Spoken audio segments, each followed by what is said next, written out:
There are people who enter your life not to walk with you, but to lead you away from yourself. They don't knock down your door with chaos. They slip in quietly wearing familiar masks. They might come as lovers, friends, mentors, even healers. But behind their charm there's something else, a hunger. And not just any hunger. A hunger for your light. After spending time with them, you feel it, an invisible weight pressing on your chest. You doubt yourself more. Your mind spins in loops. Your intuition goes silent. You think it's just a bad day, but it keeps happening. Carl Jung warned us about these people, not because they're evil but because they awaken something dormant inside us, the urge to betray ourselves for belonging. He called them reflections of our unconscious, the shadow mirrors. And in this video we'll explore 6 of the most spiritually dangerous personalities you must learn to recognize. Because this isn't just about toxic people. It's about energetic boundaries, soul protection, and reclaiming your sacred center. Stay with me until the end. Because the last one is the most seductive of all, and chances are, it already knows your name. Carl Jung didn't believe the people we meet are random. He believed the soul sends them. Each person, he said, is a mirror of something hidden within us, something longing to be seen, healed, or released. So when you find yourself repeatedly drained after being with someone, that's not coincidence. That's a cosmic signal. A sign that the relationship is activating something deeper, your forgotten power, or your abandoned pain. In the world of spiritual growth, energy doesn't lie. It speaks through how you feel when you leave a room. Do you feel clearer or more confused? Do you feel seen or subtly erased? These feelings are not mood swings. They are spiritual data. This video is for those of you who've done the work. You meditate. You journal.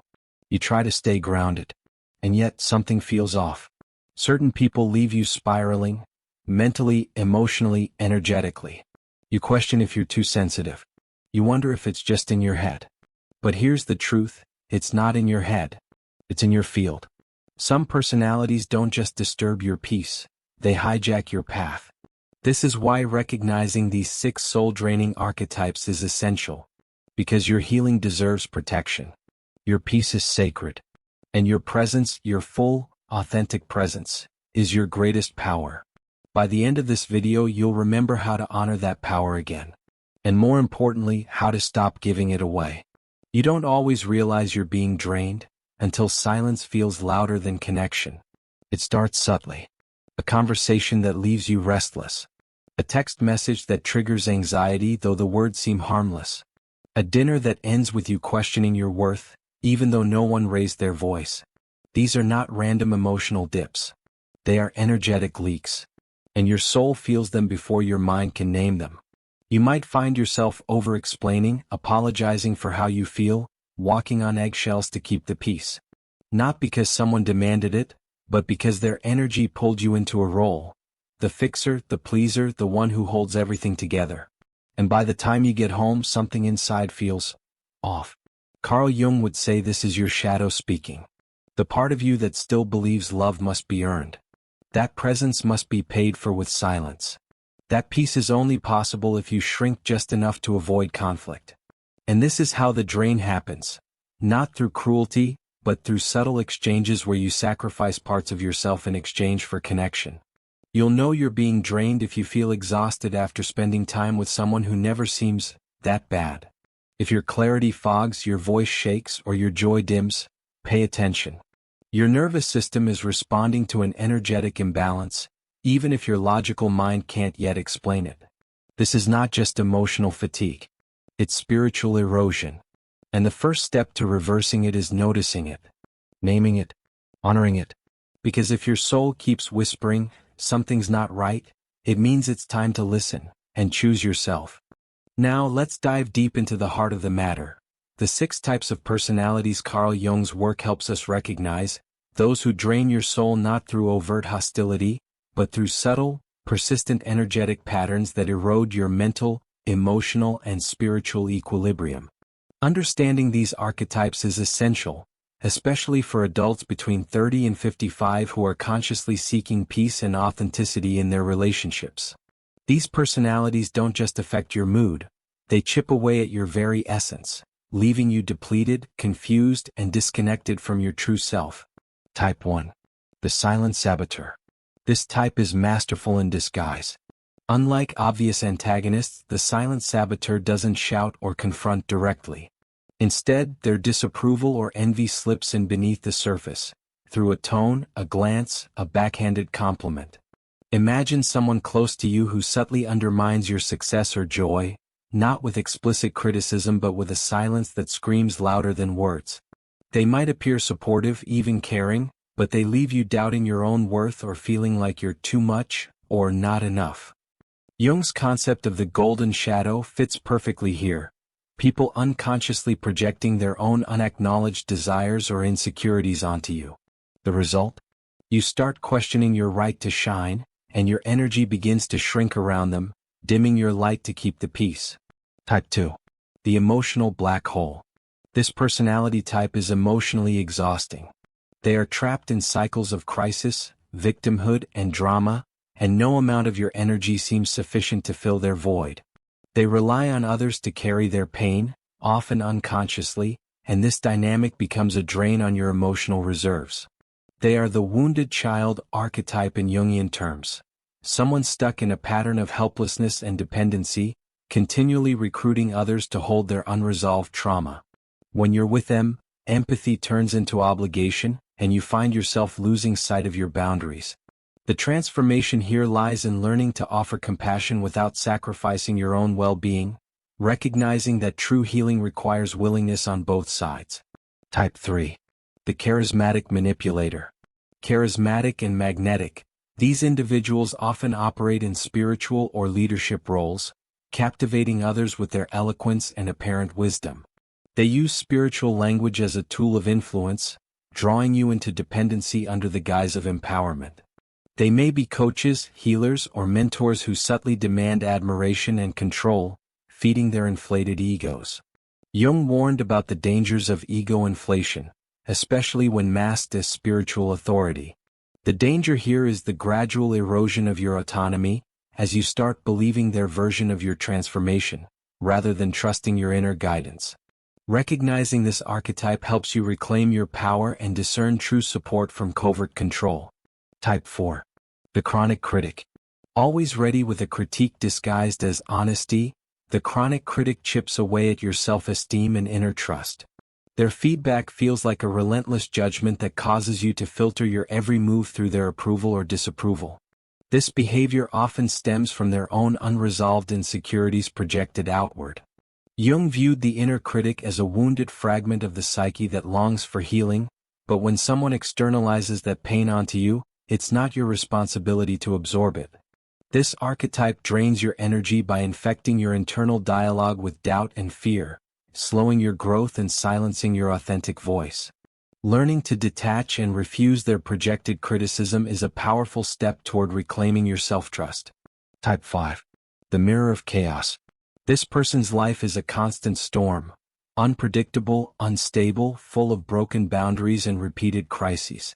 Despite their expressed desire for peace, their actions continuously invite chaos. When you engage with them, you become the anchor, the emotional stabilizer, the one who constantly repairs the damage. Over time, their turbulence invades your nervous system and your dreams, making dysfunction your new normal. Jung would see this as an unconscious pact rooted in a fear of abandonment, choosing loyalty to chaos over your own peace. The liberation here comes from choosing peace over attachment, understanding that your well-being is not dependent on rescuing someone who refuses to stabilize themselves. Type 6. The spiritual narcissist. This archetype is perhaps the most dangerous because it masquerades as awakening. The spiritual narcissist speaks the language of love, light, and enlightenment, but their message is laced with superiority, judgment, and control. They use spiritual concepts to invalidate your experience, silence your pain, and assert dominance. Questioning them means being labeled unawakened, and expressing vulnerability is seen as weakness or resistance. Jung referred to this as the ego disguised as spirit, a false self that uses spirituality to elevate itself above others. Their drain is insidious. By causing you to doubt your inner voice and your truth, they rob you of your most sacred power, self-trust. The antidote is radical self-trust and the courage to walk away from any spiritual authority that diminishes your light. These 6 archetypes do not exist only in others. They live within us too, sometimes as patterns we unknowingly repeat. But recognizing them in the outer world is the first step toward dismantling these energetic drains. Awareness creates space for choice. Choice empowers you to protect your boundaries, nourish your soul, and cultivate relationships that uplift rather than deplete. As you deepen this awareness, you reclaim your power and remember that the most sacred relationship you have is the one with yourself. This is the path back to your center, your peace, and your true authentic presence. Now that you've seen the masks, those 6 energetic patterns that slowly unravel your essence, it's time to turn inward. Because here's the sacred truth: the real power lies not in avoiding others, but in seeing yourself clearly. This is your call to self-perception. Not from a place of blame or fear, but from a radical and liberating awareness. The universe will always reflect your inner world through the people you attract, tolerate, or unconsciously allow too close. If your soul is tired, if your mind feels cluttered after every conversation, if you're constantly second-guessing your intuition, it may not be about them. It may be a sign that something within you is asking to be seen, healed, and honored. Jung called this the shadow, not evil but repressed. Not dark but unconscious. And often, the traits that trigger you most in others are fragments of yourself that you've abandoned. So pause. Reflect. Who in your life leaves you feeling empty, anxious, or smaller after being around them? And deeper still, why do you stay? Is it love? Guilt? A sense of spiritual duty to fix or save? Or is it a hidden belief that your peace must be earned through suffering? The truth is, you don't need to become harder or colder. You need to become clearer. Boundaries are not walls. They are sacred gates that honor what your soul needs to thrive. Every time you say no to what drains you, you are saying yes to what's real. Every time you notice a subtle manipulation and choose not to play that game, you're choosing your evolution over old survival patterns. This moment is an invitation to witness yourself with new eyes, to realize where your energy is leaking, and to reclaim it like a sovereign soul returning to its rightful throne. Awareness is not always comfortable, but it is always sacred. Because once you see the pattern, you're no longer trapped in it. Once you recognize the voice that says, "You have to stay small to be loved," you're free to rewrite the script. This is not about blaming yourself for the pain others cause. It's about waking up from the trance of depletion and stepping fully into your spiritual authority. Your aura is precious. Your time is holy. Your truth is medicine. And the people meant to walk beside you will never require you to dim your light just to feel safe in theirs. This is the moment everything shifts.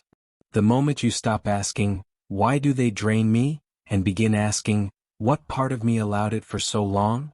This isn't a question of guilt, it's a doorway to transformation.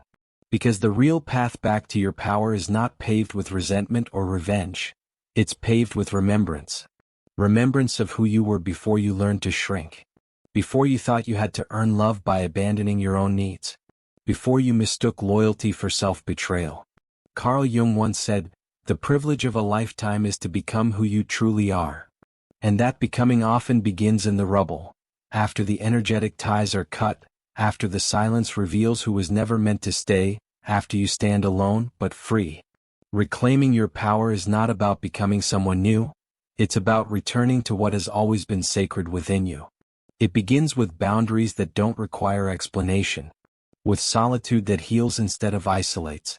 With rituals that anchor your energy before you pour into the world.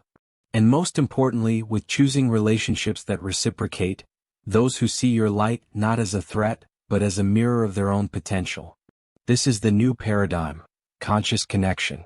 Where your intuition is your compass, and your peace is your non-negotiable. The draining personalities you once tolerated? They become your teachers, revealing what you'll no longer accept. You begin to listen to the wisdom of your body. The tension in your chest around someone is a message. The exhaustion after a phone call is not just emotional, it's energetic data. And the moment you honor these signals, you step into embodied clarity. You no longer wait for someone to validate your feelings. You trust your inner no, you trust your quiet yes. And slowly the people around you begin to shift. Some will leave. Others will rise. But the most important change happens in you. You become a grounded, radiant force that doesn't just protect energy, you amplify it. This is your return. Not just to power, but to sovereignty. A life where your spiritual boundaries are not shields of fear, but expressions of self-love. A life where peace is not something you chase, but something you create, choice by choice, breath by breath, soul to soul. You are not here to fix everyone. You are here to remember yourself whole. And the moment you do, everything begins to align. So now, take a breath. A real one. Let it reach the depths of your belly, let it echo through the chambers of your soul. Because what you've just witnessed is more than a list of dangerous personalities, it's a mirror. A sacred unveiling of the energies that have circled your life like silent storms, pulling at your essence, asking you to forget who you are. But you didn't forget. Not truly. You just needed a reminder. And now, something ancient within you is stirring again. The part of you that knows peace is your natural state. The part of you that remembers, real connection never depletes, it elevates. Real love never manipulates, it liberates.